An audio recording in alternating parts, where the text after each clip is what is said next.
Hi students, मोर नुआ YouTube channel Insta education को समस्त स्वागत। ये लॉकडाउन भितर स्कूल तो बंद अच्छी, ट्यूशन भी बंद अच्छी, पिला पाठ पढ़ा उपर बहुत प्रॉब्लम आसी। से पाठ पढ़ा प्रॉब्लम भितर आमको जमी हेल्ले भी पढ़ा पड़ो। आउ तो पढ़ार तो अन्य कौन सोर्स ना, तो ये भितर आमको ऑनलाइन एजुकेशन उपर अधिक गुरुत्व देवा पड़ो। और समस्त पेरेंट्स मानक रिक्वेस्ट कर पिला ऑनलाइन एजुकेशन में जोड़तु, कहीं सब पिला ऑनलाइन एजुकेशन विषय जानती से टीचर मानक बुझंतु ऑनलाइन एजुकेशन केमिति जोड़ी हम, ऑनलाइन एजुकेशन संगे जोड़तु। फल पिला माने किसी तो नुआ शिखे आउ पुराना पाठ को मते भूलिबेनी। तो रिक्वेस्ट समस्त ऑनलाइन एजुकेशन रे सब पिला मानक जोड़तु पेरेंट्स मानक। तो आजिकार क्लास रे आमे गोटे नुआ चैप्टर आनी 7th क्लास रो प्राणी मानकर खाद्याभ्यास। खाद्य तो समस्त जीव जगत में आवश्यक। आमर जो जीव जगत साधारणतः दिवार विभक्त कराई, प्राणी जगत उद्भिद जगत। तो ये प्राणी जगत उद्भिद जगत प्राणी मानक भी खाद्य आवश्यक, उद्भिद मानक भी खाद्य आवश्यक। आम प्राणी मान जो खाद्य खाऊ विभिन्न प्रकार प्राणी अच्छी, मनुष्य आरंभ करके छोट पिंपुड़ी जाए विभिन्न प्रकार प्राणी अच्छी। से प्राणी मान खाद्य जोगाऊँ किए? उद्भिद। तो उद्भिद खाद्य खाऊ ना नहीं?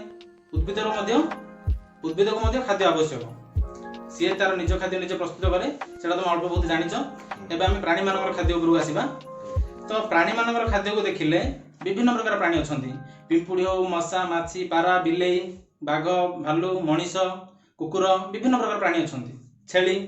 तो सबू प्राणी मानकर खाद्य खाइबार प्रणाली आ जो खाद्य खाती सामान नुह।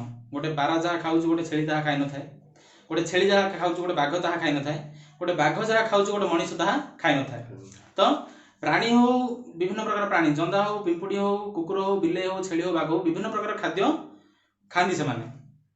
तो ये खाद्य खाया प्रणाली उपरे आमे खाद्य खाइबार प्रणाली उपरे आमे देखिबा जे किछि प्राणी अछंती केवल शाकाहारी जिंस खाती। शाकाहारी कौन ना, से माने कोनोसी प्राणी मानकर उत्पाद मांस, माछ, मल्ला जीव जंतु किछि खाती, से माने किछि खाती केवल शाकाहारी माने केवल उद्भिद मानकर फल हो न उद्भिद मानकर देहावशेष को लेकिन से बंचती, सेटा कहे शाकाहारी। शाकाहारी उदाहरण होची छेली, मेंढा। तो मैंने जी शाकाहारी रे। तापर आसला एमती भी किसी प्राणी अच्छा जो मैंने केवल मांसाशी केवल प्राणी मान निर्भर कर बचती।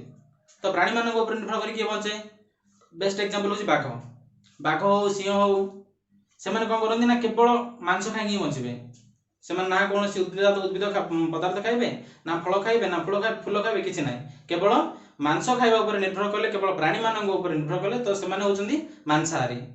आउ एमिति मध्ये किछि जिंस अछि, एमिति मध्ये किछि प्राणी अछंती जो माने सब खांती। एकदम बेस्ट एग्जांपल होछि मनीष। मनीष माने सब खांती, प्राणी को भी खांती, उद्भिद मानक को भी खांती। तो मनीष होछि सर्वहारी। मनीष हो, मनीष समाज हो, कुकुर हो, तापरे विभिन्न कीट पतंग अछंती, से माने कोन ना सर्वहारी। तो एमिति खाद्य अभ्यास को देखिया गले प्राणी माने साधारणतः हम पाइले 3 प्रकार प्राणी आमे पाइले। गोटे होछि शाकाहारी, आ गोटे मांसाशी प्राणी, आ गोटे होछि सर्वहारी। तो आज हम जानले प्राणी मानकर खाद्य अभ्यास को लेकिन प्राणी माने 3 प्रकार रो। नेक्स्ट क्लास रे पुणी गोटे नुआ चैप्टर संगे मु भेट होबी।